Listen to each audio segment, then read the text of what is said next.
लोग ये तो नहीं कह सकते कि अगला कैंडिडेट होगा या नहीं होगा, तो यहाँ के लोग तय करेंगे, वोट देने वाले ये लोग हैं।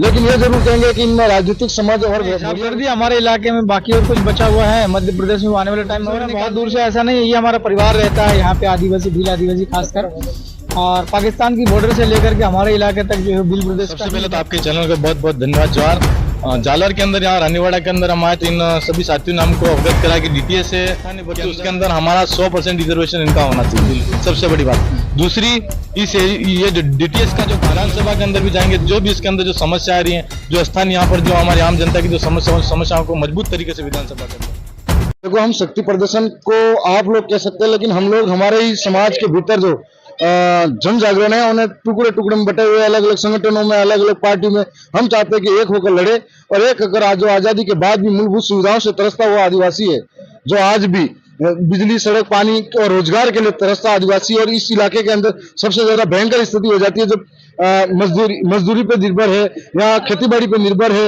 या फिर पशुपालन पे निर्भर है। लेकिन खेतीबाड़ी भी तब जब बारिश समय पे हो जाए, और वो भी कोई फिक्स नहीं होती। ऐसे में जहाँ का जीवन जीना बहुत कठिन परिस्थितियों का सामना करना पड़ता है। तो हम लोग इसीलिए आए हुए हैं आज, इन समाज को एकजुट करें। इसमें साथ साथ में ये लोगों का यहाँ पर आदिवासी कम संख्या में है, लेकिन राजनीतिक भागीदारी अगर विधानसभा और संसद तक नहीं पहुंच पाते हैं, फिर भी एकजुट होकर जो भी इनके वोटों से जीत के जाए वो इनकी पैरवी करे, उनकी हर एक मांग पर उनके साथ खड़ा रहे। ये बात हम कहने से।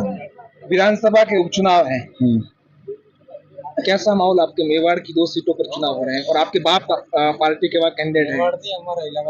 मैं हमारे इलाके के अंदर 2 सीटें हैं, और दोनों सीटें हम जीत रहे हैं आज की तारीख में, क्योंकि हमारे वहां पर आदिवासी लोकतंत्र का वास्तविक मतलब समझते हैं। वो यहाँ के जो चुनाव होते हैं, यहाँ पर खूब पैसा बांटा जाता है, शराब बांटा जाता है लुभाने के लिए, बड़े बड़े पोस्टर पर लिख दिया जाता है कि ईमानदार, सेवाभावी, कर्मठ, जुझारू। लेकिन हकीकत में ईमानदार, सेवाभावी, कर्मठ एक नहीं है। वो उस लोगों के बीच में काम करे, उनके बीच में आधी रात में खड़ा रहता पता लगता है। और हमारे वहां पर हर सुख दुख में आदिवासी के बीच में खड़े रहने वाले नौजवान और वहाँ के लोग समझते हैं, लोकतंत्र को समझते हैं। इसलिए वो पार्टी और व्यक्ति वो महत्वपूर्ण रखता है कि वो कौन उनके साथ देगा, कौन नहीं। इसलिए दोनों सीटें आज की तारीख में हम लोग जीत रहे हैं, और दोनों ही राष्ट्रीय पार्टियां एक होकर हमारे सामने चुनाव लड़ती फिर भी हार रही है। सर, लोकसभा चुनाव के दौरान आपका और कांग्रेस पार्टी का गठबंधन था, बांसवाड़ा और बागीदोरा की सीट आपको दी गई थी, लेकिन इस बार 2 विधानसभा सीटें तनुम्बर और सौरासी, जहां पर आपका और कांग्रेस का गठबंधन नहीं हुआ, क्या ये आपको नुकसान होगा या फिर इसका फायदा भाजपा उठाएगी? कांग्रेस हमारे वहां रही नहीं है, तो नुकसान हमको होगा ही नहीं। इसलिए कि अब आने वाले समय में एक और पार्टी है भाजपा, जो भ्रष्टाचार जोड़ो पार्टी के नाम दिया हुआ हमारे इलाके में। महेंद्रजीत मालविया, जिनके ऊपर भ्रष्टाचार का टैग लगा था, और अन्य राजस्थान के जो भी तमाम नेता थे जिनके ऊपर भ्रष्टाचार का टैग लगा, कांग्रेस के अंदर ईडी, सीबीआई जो भी छापे पड़े थे, और भाजपा में आकर शुद्ध हो गए वो लोग। और भाजपा, इसलिए हमने जोर दिया कि भाजपा, बीजेपी, भ्रष्टाचार जोड़ो पार्टी। और हम लोगों ने वहां पर आने वाले समय में इन अभी 2 सीटें जीतकर उस बीजेपी का 2 सीटों पर भी रगड़ा निकलेगा। आने वाले समय में पूरे ट्राइबल क्षेत्र के अंदर इन दोनों पार्टी का रगड़ा निकलेगा। रानीवाड़ा में अगला कैंडिडेट होगा आप पार्टी का? हाँ, देखो, हम लोग ये तो नहीं कह सकते कि अगला कैंडिडेट होगा या नहीं होगा, तो यहाँ के लोग तय करेंगे, वोट देने वाले ये लोग हैं। लेकिन ये जरूर कहेंगे कि इनमें राजनीतिक समझ और बढ़िया विकसित होगी। इनके अंदर डेजर्ट ट्राइबल्स स्पेशल एरिया की जो मांग है, उसके मांग को हम भी समर्थन करते हैं, क्योंकि आज तक जो मूलभूत सुविधाएं हैं, जो भी सरकारी तमाम योजना है, यहाँ के धरातल तक पहुंच नहीं पाती है, और बीच में ही लोग वहां तक भ्रष्टाचार की भेंट चढ़ा देते हैं। साथ साथ में यहाँ का आदिवासी है, जो हम भी आदिवासी हैं, हमारे लिए स्पेशल एरिया के नाम पर योजना बनती है, और स्पेशल एरिया के नाम पर हमको सुविधा मिलती है। तो इस इलाके के भी आदिवासी को विधानसभा क्षेत्र में एक बड़ा कार्यक्रम का आयोजन हुआ, और इस कार्यक्रम में बाप पार्टी के विधायक और मध्य प्रदेश से विधायक यहाँ पर पधारे।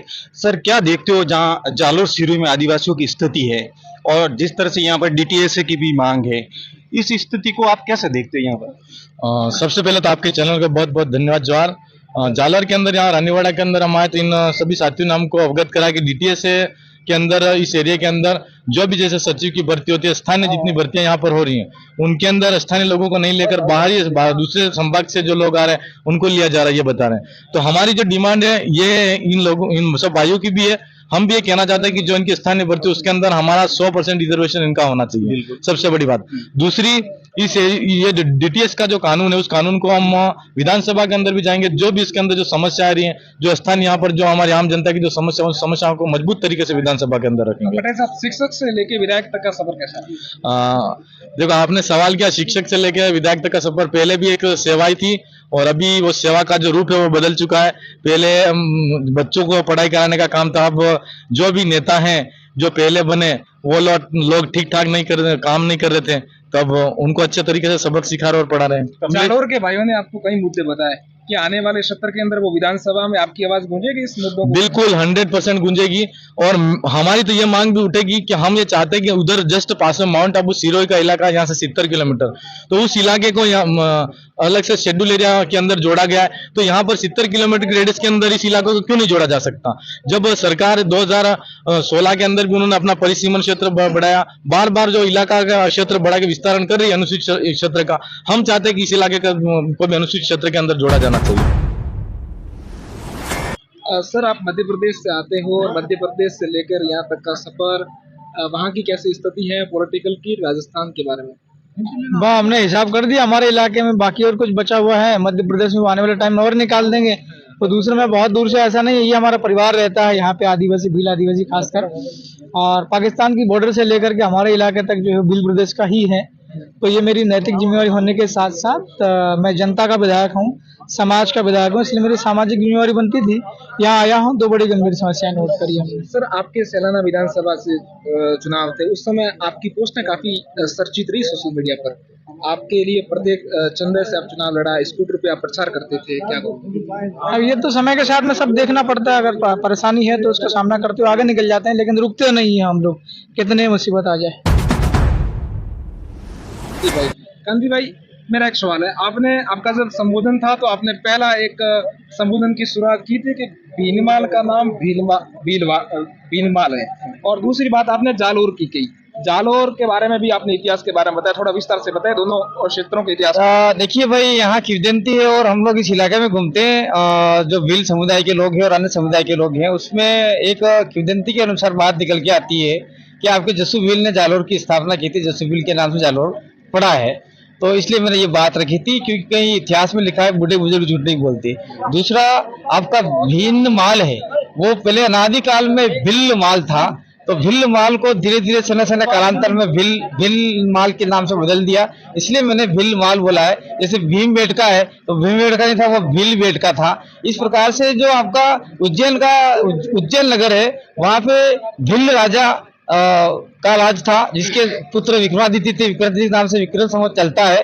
तो किसी प्रकार से पूरे देश के अंदर जहाँ आदिवासी का इतिहास था, वो इतिहास दबा दिया गया है। हम आदिवासी परिवार के नाम से और इस इतिहास को पुनः जनजागरण कर रहे हैं, जैसे आपका पूरे इलाके में हम इसी प्रकार की बात कर रहे हैं। देखिए, सुंदर माता मंदिर का जो हमारे यहाँ पहले, आप सब जानते हैं, जालोर के लोग, आसपास के लोग हैं, कि यहाँ पे पहले बकरे, पाड़े, कुकड़े और धार लगाई जाती थी, लेकिन आज धीरे धीरे वो सब खत्म करके उसको न जाने क्या बना दिया, पता नहीं पड़ रहा है, और उसमें कोई बाहर से लोग अगर पूजा कर रहे हैं। तो हम लोग चाहते हैं कि यहाँ का स्थानीय जो भील आदिवासी समुदाय का हो और जो अन्य समुदाय का हो, लेकिन यहाँ की जो संस्कृति, रीति रिवाज, पूजा परंपरा है, उसको नष्ट नहीं करे, उसको जीवित रहने दिया जाए, ताकि आने वाले समय में यहाँ भील रहते ऐसा हमको समझ में आएगा। आज देश के प्रधानमंत्री जी बाहर जाते हैं, आदिवासियों के साथ नाचते हैं, लेकिन यहाँ के आदिवासियों को खत्म करके आप लोग कभी अपने भारत का देश का नाम रोशन नहीं कर सकते, इसलिए हमने सुंदर माता मंदिर का नाम लिया।